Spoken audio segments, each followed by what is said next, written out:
నమస్తే. Welcome to Suman TV. నేను మీ Suman TV Usha. Jani master. Specially 2 days నుంచి మనం చూసుకుంటే ఈయనకు సంబంధించి ఒక న్యూస్ మనం వింటూ ఉన్నాము.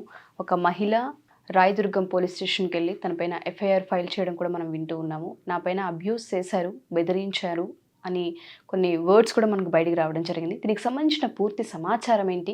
అండ్ దాంతోపాటు ఎఫ్ఐఆర్‌కి సంబంధించి ఏ విధంగా ముందుకెళ్తుంది? కోర్టు దీన్ని ఏ విధంగా చూసే అవకాశం ఉందన్న వాటిపైన హైకోర్టు అడ్వకేట్ రవీంద్రనాథ్ గారు ఉన్నారు. ఆయన్ని అడిగి తెలుసుకుందాం. నమస్తే రవీంద్రనాథ్ గారు. నమస్తే మౌష. సడన్‌గా 2 రోజుల నుంచి మనం వింటూ ఉన్నాము ఈ న్యూస్‌కి సంబంధించి. ఎఫ్ఐఆర్ ఒకటి ఫైల్ అవ్వడం జరిగింది. పోలీసులు మాట్లాడుతుంటే కూడా మనం వింటూ ఉన్నాము.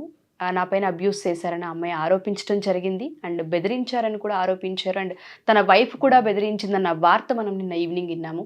దీనికి సంబంధించిన పూర్తి సమాచారం ఏంటి? దీన్ని ఏ విధంగా కోర్టు చూసే అవకాశం ఉంటుంది అంటారు? ఈయన కేసు నుంచి ఏ విధంగా బయటకు వచ్చే ఛాన్సెస్ ఉన్నాయి అసలు?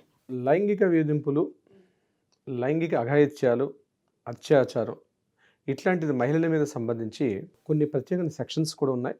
అయితే నిన్న మీరు అన్నట్టుగా ఈ మహమ్మద్ జానీ పాషా ఎవరైతే కొరియోగ్రాఫర్ ఉన్నారో ఇతనికి సంబంధించి ఒక 0 ఎఫ్ఐఆర్ని రాయదుర్గం పిఎస్లో నమోదు చేయడం జరిగింది. ఆ ఎఫ్ఐఆర్ కాపీ కూడా మనం ఆల్రెడీ వేస్తున్నాం లైవ్లో.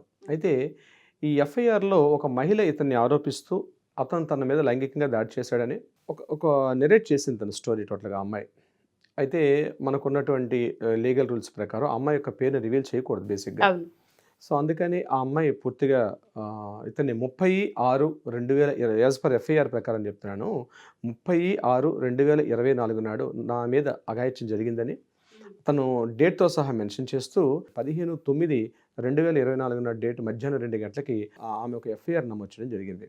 కొంత ప్రాసెస్ ఉంటుంది. బిఫోర్ ఎఫ్ఐఆర్ అన్నది ఈజీగా నమోదు చేయడం జరగదు. ఎఫ్ఐఆర్ ముందు కొంత ప్రాసెస్ అయితే ఉంటుంది. ఆ ప్రాసెస్లో భాగంగా నిన్న బహుశా ఎఫ్ఐఆర్ చేసి ఉండొచ్చు. ఇది యాక్చువల్గా ఏంటంటే ఈ ప్రాసెస్ ఎఫ్ఐఆర్ చేసే ముందు ఎలా ఉంటుందంటే ఏ మహిళను వచ్చి డైరెక్ట్గా నా మీద పలానా వ్యక్తి అలిగేషన్స్, అబ్లిగేషన్స్, సెక్సువల్ హెరాస్మెంట్స్ ఉన్నాయంటే ఇమీడియట్గా తీసుకోరు. పోలీసులు కూడా కొంత బేసిక్ నాలెడ్జ్ ఇస్తేనే దాన్ని ఇంకా ఇంటరాగేషన్ పరిధిలో తీసుకెళ్తారు వాళ్ళు. సో కొంత బేసిక్ నాలెడ్జ్ తీసుకున్నారు దానికి. లేకుండా అయితే డైరెక్ట్గా ఎఫ్ఐఆర్ చేసే విధానం అయితే ఉండదు. బయట రకరకాల రూమర్స్, వార్తలు అవన్నీ కోర్టు అవన్నీ పరిగణలోకి తీసుకోదు. సో ఎఫ్ఐఆర్ ఏం చేశారు? 0 ఎఫ్ఐఆర్ నమోదు చేశారు. 0 ఎఫ్ఐఆర్ అంటే ఏంటంటే ఫర్ ఎగ్జాంపుల్ మనం ఒక పోలీస్ స్టేషన్కి వెళ్ళి ఒక కంప్లైంట్ ఇద్దాం అనుకుంటే మీరు మా పోలీస్ స్టేషన్ పరిధిలో లేదు, మీరు పలానా పోలీస్ స్టేషన్కి వెళ్ళమని చెప్తారు.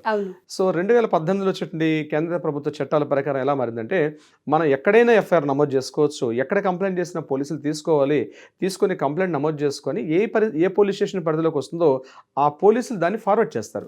This is called 0 FIR. So ఈమె రాయదుర్గం పిఎస్లో ఈవిడ కంప్లైంట్ చేయడం జరిగింది. బట్ ఈవిడ ఉన్నటువంటి పరిధి అంతా కూడా నార్సింగ్ పోలీస్ స్టేషన్ పరిధి వస్తుంది కాబట్టి నార్సింగ్ పోలీస్ స్టేషన్లకి ఇది ఫార్వర్డ్ చేయడం జరిగింది. సో ఇదంతా ఇట్స్ కాల్డ్ 0 ఎఫ్ఐఆర్ అనే టెక్నాలజీ ప్రకారం నేను చెప్తున్నాను. సో తను ఏదైతే అబ్యూజ్ చేసినటువంటి తన మీద ఎలా చేసిన విషయాన్ని కూడా ఆవిడ నెరేట్ చేసింది. అందులో ఉన్నటువంటి ఎఫ్ఐఆర్లో ఆవిడ ఏదైతే కంప్లైంట్ చేసిందో దాని యొక్క నేను స్టోరీ చెప్తాను. ఈమె ఇన్ ద ఏజ్ ఆఫ్ 16 ఏళ్ల వయసు ఉండేటప్పుడు ఈ జానీ మాస్టర్ గారితో ఒక టెలివిజన్ షోలో తను ఒక పార్టిసిపేట్ చేసిందని. ఇప్పుడు అమ్మాయి వయసు 21, 22 ఇయర్స్, 23 మధ్యలో ఉన్నట్టుగా తెలుస్తుంది. 16 ఏళ్ల వయసులోనే తనకి ఒక టెలివిజన్ షోలో బాగా టాప్గా ఉండేటప్పుడు దీనికి సంబంధించి ఈవిడికి జానీ మాస్టర్ దగ్గర నుంచి ఒక ఆఫర్ వచ్చింది. అంటే వాళ్ళ స్టాఫ్ నుంచి ఒక ఆఫర్ వచ్చింది. ఒక అసిస్టెంట్ కొరియోగ్రాఫర్గా జాయిన్ అవ్వమని చెప్పేసి రావడం జరిగింది. సో నేను దానికి యాక్సెప్ట్ ఇస్తూ నేను వెళ్ళడం జరిగింది. దీని తర్వాత ఈయన కంటిన్యూ షోస్లో నన్ను అసిస్టెంట్ కొరియోగ్రాఫర్గా పెట్టుకున్నారు. నేను ఫస్ట్ టైం బాంబే వెళ్ళాను. బాంబే వెళ్ళేటప్పుడు ఒక హోటల్లో మా పేరెంట్స్ అప్పుడు రాలేదు. మా మదర్ అంటే నాకు కావాలని వీళ్ళు చేశారు. టికెట్స్ లేదని, అకామిడేషన్స్ లేవని చెప్పి కేవలం నాకు మాత్రమే సింగిల్గా ఒక టికెట్ చేయడం జరిగింది. నేను వెళ్ళేటప్పుడు నేను బాంబే హోటల్ రూమ్లో ఉండేటప్పుడు నా మీద జానీ మాస్టర్ గారు ఒక నైట్ టైం వచ్చి నన్ను చాలా అత్యాచారం చేయడానికి ప్రయత్నం చేశారు. బట్ నాకున్నటువంటి అంటే ఏమీ చేయలేని పరిస్థితుల్లో నేను కోఆపరేట్ చేశాను. ఆ టైంలో చేయాల్సిన పరిస్థితి వచ్చింది నాకు. అంతేకాకుండా ఈ విషయం బయట ఎక్కడని చెప్తే నేను ఖచ్చితంగా నిన్ను చంపేస్తానని చెప్పి బెదిరించారు ఆయన నాకు. సో నేను అక్కడి నుంచి ఉండడం జరిగింది. బట్ నా ఏజ్ కూడా అది ఇంకా అప్పటికి 16 ఇయర్సే. సో ఇంకా అప్పటి నుంచి నేను కంటిన్యూ నాకు ఆ ఫ్యాషన్ ఇండస్ట్రీ, నాకు కొరియోగ్రఫీ చాలా ఇష్టం కాబట్టి నేను ఆయనతో ట్రావెల్ చేస్తూ ఉన్నాను ఆయనతో పాటు. అక్కడ నుంచి ముంబై, అలాగే చెన్నై, హైదరాబాదు, బెంగళూరు నేను ఆయనతో పాటు ఖచ్చితంగా తిరుగుతున్నాను. ఇంకా ఎక్కడికి వెళ్తున్నా అవుట్ స్టేషన్కి వెళ్ళేటప్పుడు మా పేరెంట్స్ నాతో రాకుండా టికెట్స్ లేవని, అకామిడేషన్స్ లేవని నేను ఎప్పుడు కట్ చేస్తూ పెడుతున్నారు. సో నేను వెళ్తున్నాను ప్రతి చోట నన్ను ఇలా ఆయన నాతో ఫిజికల్ నా మీద ఆయన అబ్యూజ్ చేస్తూ ఉన్నారు. ఈవెన్ హైదరాబాద్లో నేను మా ఇంట్లో ఉండేటప్పుడు కూడా చాలాసార్లు మిడ్ నైట్ రావడం నా మీద చేయడం జరిగింది. సో ఈ హెరాస్మెంట్ తట్టుకోలేక నేను ఈరోజు నేను కంప్లైంట్ చేయాల్సి వచ్చిందని చెప్పి ఆవిడ ఎఫ్ఐఆర్ రిపోర్ట్లో మెయిన్ కీ పాయింట్స్ చెప్పారు. దీంతోపాటు మరొక కీ పాయింట్ ఏంటంటే, నేను వాళ్ళ కమ్యూనిటీలకు మారితే డెఫినెట్గా నన్ను మ్యారేజ్ చేసుకుంటాను, ఖచ్చితంగా చేయమని చెప్పడం జరిగింది. అయితే ఈ ప్రక్రియలో మొత్తం ఈ నా మీద చేస్తున్నటువంటి ఏదైతే అటాక్స్ కానీ అబ్యూజ్ చేసే అసాల్ట్ చేసే విషయంలో ఈయన నా మీద దాడికి కూడా ప్రయత్నించిన సంఘటనలు చాలా ఉన్నాయి, నన్ను బెదిరించారు అని చెప్తూ ఇవంతా ఆవిడ చెప్పడం జరిగింది. ఇది యాక్చువల్గా ఎఫ్ఐఆర్లో ఉన్నటువంటి నేరేషన్ చేసిన స్టోరీ నేను మీకు చెప్తున్నాను ఉషా గారు. సో దీన్ని దృష్టిలో పెట్టుకుని పోలీసులు ఏం చేశారంటే సెక్షన్ 376(2)(N) అంటే ఇది రేప్ అనే సెక్షన్ కిందకు వస్తుంది. రేపు కూడా కాదు, 376 ఇస్ ద రేపు, 376(2)(N) అని దేని కిందకు వస్తుందంటే, ఒక వ్యక్తి ఒకే అమ్మాయి మీద కంటిన్యూస్లీ ఆమెని టార్చర్ చేస్తూ అబ్యూజ్ చేస్తూ ఉంటే ఈ సెక్షన్ వర్తిస్తుంది. ఈ సెక్షన్ చాలా పవర్ఫుల్ సెక్షన్. ఎలా అంటే ఈ సెక్షన్ కింద నమోదైనటువంటి ఒకవేళ నేర నిరూపణ జరిగితే పూర్తిగా ఫైనల్గా అప్ టు 10 years జైలు శిక్ష విధించవచ్చు. ఇంకా క్రిటికల్గా క్రూయల్గా ఉన్న పక్షమైన ఎవిడెన్స్ బలంగా ఉన్నట్లయితే ఇతనికి మరణదండన కూడా విధించే అవకాశం ఉంటుంది ఈ సెక్షన్ యొక్క దీనికి సంబంధించి. సెక్షన్ 376 అన్నటువంటి ఒక సెక్షన్ వేయడం జరిగింది. నెక్స్ట్ 506 వేశారు. 506 సెక్షన్ కూడా చాలా పవర్ఫుల్లే. అది కూడా క్రిమినల్ ఇన్హిబిటేషన్ అంటారు దాన్ని, యాక్చువల్గా ఇంటిమిటేషన్ అంటారు యాక్చువల్గా. ఇది చాలా పవర్ఫుల్. అంటే ఏంటంటే బెదిరింపు చేయడం. 506 అనేది అంటే బెదిరించడం అంటే ఇందులో 2 రకాల బెదిరింపులు ఉంటాయి. అంటే మామూలుగా బెదిరించడం, తీవ్రంగా బెదిరించడం. మామూలు బెదిరింపు అంటే నేను అంత చూస్తా, నా పని చేయకపోతే బాగుండదు, ఇట్లా దిస్ కాల్డ్ బెదిరింపులు. దీనికి కూడా నేను చెప్పినట్టు వినకపోతే నీ అంత చూస్తా ఇట్లాంటిది. అది తీవ్రమైన బెదిరింపులు. నువ్వు కానీ నా పని నేను చెప్పినట్టు చేయకపోతే నేను చంపేస్తా, నీళ్ళు తగలబెడతా, నీ ఆస్తులు స్వాధీనం చేసుకుంటా, లేకపోతే మొత్తం నీ మీద నేను చేసిన అన్ని కూడా మొత్తం నేను సోషల్ మీడియాలో పెడతా, ఇగో నా దగ్గర మొత్తం ఇన్ని ప్రూఫ్స్ ఉన్నాయి, నీ ఎంత చూస్తా, నిన్ను చంపేస్తా అని తీవ్రమైన పదజాలంతో చేసేదని 506లో 2 సెక్షన్స్ ఉంటాయి. అయితే అక్కడ ఆబ్లిక్స్ ఏం పెట్టలేదు, 506 అన్నారు. దీనికి కూడా నేర నిరూపణ అయితే ఖచ్చితంగా అప్ టు 10 years జైలు శిక్ష ఉంటుంది. కానీ సామాన్య బెదిరింపులు అయితే మాత్రం 1 to 3 years వరకు మాత్రమే బెదిరింపులు ఉంటాయి. తీవ్ర బెదిరింపులు అయితే అప్ టు 10 years వరకు కూడా చేసే విధంగా ఉంటుంది. ఇది ఒక సెక్షన్. ఇక మూడోది ఏం పెట్టారంటే సెక్షన్ 323 అని పెట్టారు.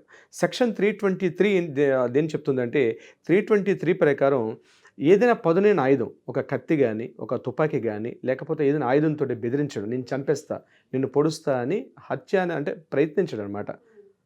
జరగలేదు బట్ చేసే ప్రయత్నం చేయడం.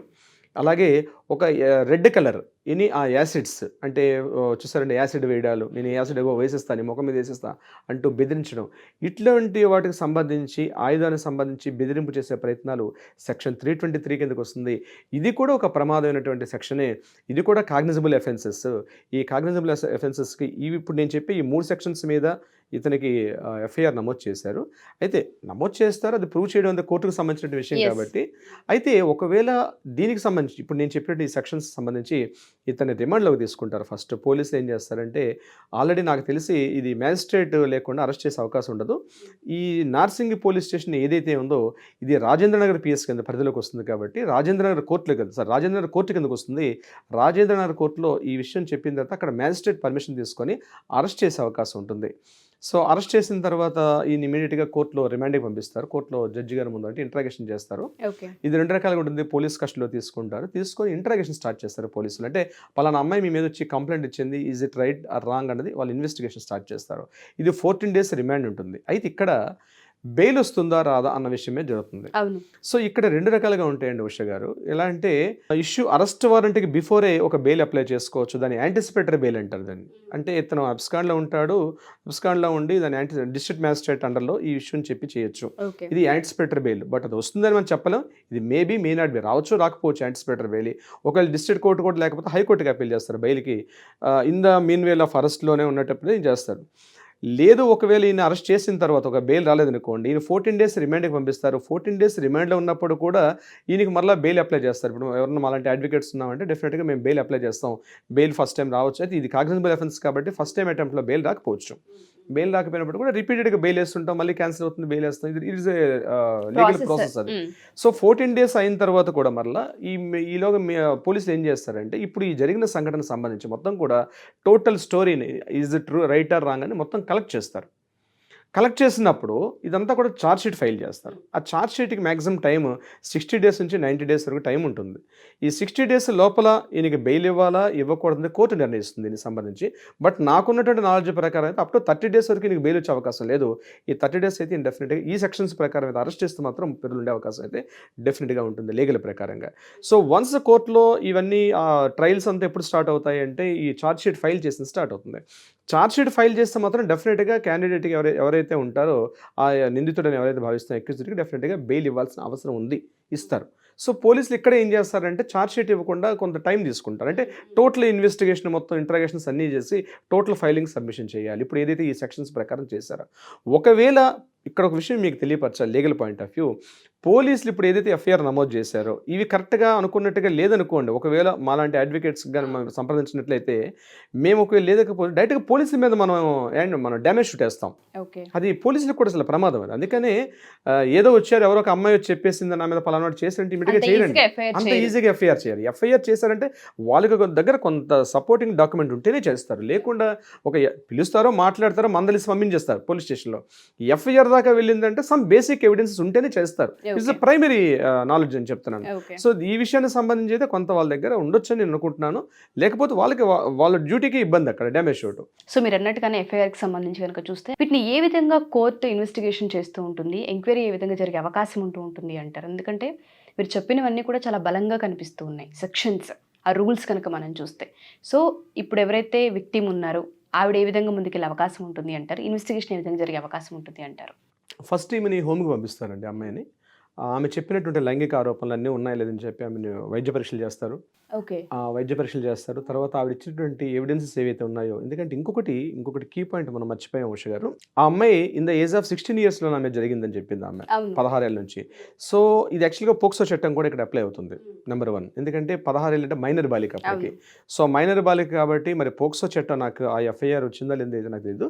బట్ ఇప్పుడు ఇన్వెస్టిగేషన్లో వాళ్ళు అది అంటే ఎనీ టైం వాళ్ళు పెంచుకోవచ్చు. అంటే ఎవిడెన్స్ బాగా వస్తుంటే కొత్త సెక్షన్స్ కూడా ఇంపోజ్ చేసే అవకాశం ఉంటుంది పోలీసులకి. మరి దీనికి సంబంధించి పోక్సో చట్టం అప్లై అవుతుందా లేదు తర్వాత లేటర్ విల్ డిసైడ్. అయితే పోలీసులు ఆమెని హోమ్కి పంపిస్తారు. హోమ్లో పూర్తిగా ఇంట్రాగేషన్స్ చేస్తారు. ఆమె పూర్తిగా ఎవిడెన్స్ తీసుకుంటారు. ఆమె దగ్గర ఎన్ని రకాల ఎవిడెన్స్ ఉంటే అన్నీ కూడా ప్రొవైడ్ చేయడం జరుగుతుంది. దీనికి సంబంధించి మెడికల్ టెస్టులు చేస్తారు. ట్రయల్స్కి వెళ్ళడానికే మీకు నాకు తెలిసి ఈ కేసుకి అయితే ట్రయల్స్కి వెళ్ళడానికి అట్లీస్ట్ 1 year పడుతుంది. 1 year పడుతుంది. బిఫోర్ 1 year ఇమీడియట్గా కోర్టు కమాన్ రా అని చెప్పి ట్రయల్స్ పిలిచే అవకాశం ఉంది. ఎందుకంటే పోలీసులు ఛార్జ్ షీట్ ఫైల్ చేయాలి. ఛార్జ్ షీట్ ఫైల్ చేసిన తర్వాత వీళ్ళు కౌంటర్ పాయింట్ అయ్యాలి, WS వేయాలి, రిటర్న్ స్టేట్మెంట్స్ వేయాలి. కొంత బిఫోర్ ట్రయల్స్ కొన్ని లీగల్ ప్రాసెస్ ఉంటుంది. ఇవంతా అయినాక అప్పుడు పిలుస్తారు వాళ్ళు.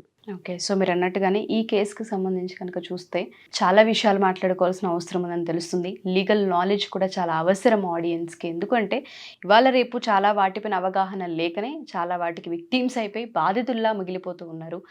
ఎస్పెషల్లీ జానీ మాస్టర్ కేసుకు సంబంధించి ఫర్దర్గా ఏ విధంగా ఇన్వెస్టిగేషన్ జరుగుతుంది? ఇక్కడ మరొక విషయం వర్ష గారు, ఈ ఇష్యూ ఎప్పుడైతే ఎఫ్ఐఆర్ నమోదైందని తెలియగానే నిన్న పార్టీ నుంచి కూడా ఆయనకి సస్పెండ్ చేశారు. అలాగే టీఎఫ్సిసి అంటే తెలంగాణ ఫిల్మ్ కొరియోగ్రాఫర్ కి ప్రెసిడెంట్ అని కూడా అవును, టీఎఫ్సిసి కూడా ఈరోజు దాన్ని ఇనిషియేటివ్గా తీసుకున్నారు. దాన్ని టీఎఫ్సిసి అంటే commerce of chamber of commerce, film chambers of commerce కూడా ఈ లెటర్ని తీసుకున్నారు. ఇంకొకటి అంటే ఉమెన్ సేఫ్టీ వింగ్ WSW అంటారు. ఆవిడ షికాగోలో ఈజ్ డీజీపీ. ఆవిడ president women safety wing WSW అని ఒక విభాగం ఉంది, మహిళా విభాగం. ఆ మహిళా విభాగం నుంచి వీడికి వచ్చింది. యాక్చువల్లీ కంప్లైంట్ చేసిన తర్వాత ఇమీడియట్గా కంప్లైంట్ తీసుకోలేదు. దీని వెనకాల ఒక మహిళా సంస్థ కూడా వచ్చి వీటితో కోఆపరేట్ చేశారు. సో ఈవిడ ఫస్ట్ అక్కడ కూడా వెళ్ళారు, ఉమెన్స్ వింగ్ కూడా వెళ్ళి మాట్లాడడం జరిగింది. సికాగోయల్ గారు కూడా మాట్లాడుతున్న ఒక స్టేట్మెంట్ ఇచ్చారు. ఏంటంటే మా దగ్గరికి కొంతమంది వచ్చారు, కొంతమంది సినీ ప్రముఖులు కూడా రావడం జరిగింది.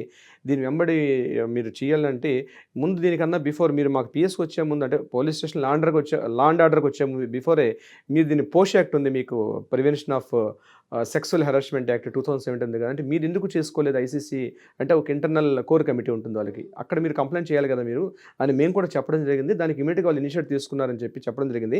ఎప్పుడైతే సికాగోయల్ గారు స్టేట్మెంట్స్ వచ్చిన తర్వాత టీఎఫ్సిసి వాళ్ళు ఈరోజు మార్నింగ్ సమావేశమై ఇమీడియట్గా దీన్ని కేసుని ఈ పోషో యాక్ట్ ఇంటర్నల్ కోర్ కమిటీ ఏదైతే ఉందో కోర్ కమిటీ నుంచి కూడా మాట్లాడడం జరిగింది. ముఖ్యంగా అంతర్గతంగా ప్రతి సిబ్బందిలో ఉండాలి, ప్రతి ఆఫీసులో కానీ ప్రతి ఎక్కడైతే మహిళలు వర్క్ చేస్తారో ప్రతి ప్లేస్లో కూడా ఒక కోర్ కమిటీ ఉంటుంది. ఉంటుంది. ఆ లైంగిక ఆరోపణలు ఇమీడియట్ డైరెక్ట్ కోర్టుకి వెళ్లకుండా బిఫోర్ ఈ కమిటీ ఇక్కడ నిర్ణయించాల్సిన పరిస్థితి వస్తుంది. సో నిన్న వాళ్ళు అది కూడా మాట్లాడడం జరిగింది. సో అంటే ఇవన్నీ కూడా ఎందుకంటే ఎఫ్ఐఆర్ బలంగా ఉంది కాబట్టి ఇమీడియట్గా ఇవన్నీ యాక్షన్స్ జరుగుతున్నాయి. మనం అర్థం చేసుకోవాల్సిన విషయం ఇక్కడ బయట రూమర్గా మనం మాట్లాడుకున్నప్పటికి కూడా ఇవన్నీ బలంగా ఉన్నాయి కాబట్టి బహుశా ఆయనకి యాక్షన్ జరుగుతున్నాయి నేను అనుకుంటున్నాను. బీయింగ్ ఎన్ అడ్వకేట్ వెర్షన్ అని చెప్తున్నా. చూద్దాం సార్, కోర్టు ట్రయల్స్లో అసలు ఏం తేలుతుంది, నిజాలు ఏంటి, దీనికి సంబంధించిన పూర్తి సమాచారం ఏంటి అనేది ఇంకొన్ని రోజులకైనా మనకి ఇన్ఫర్మేషన్ వచ్చే అవకాశం ఉంది కాబట్టి సో దీనికి సంబంధించిన టాపిక్ కంటిన్యూ చేద్దాం. థ్యాంక్ యూ రవీంద్రనాథ్ గారు, thank you so much. Thank you so much అమ్మశ్ గారు.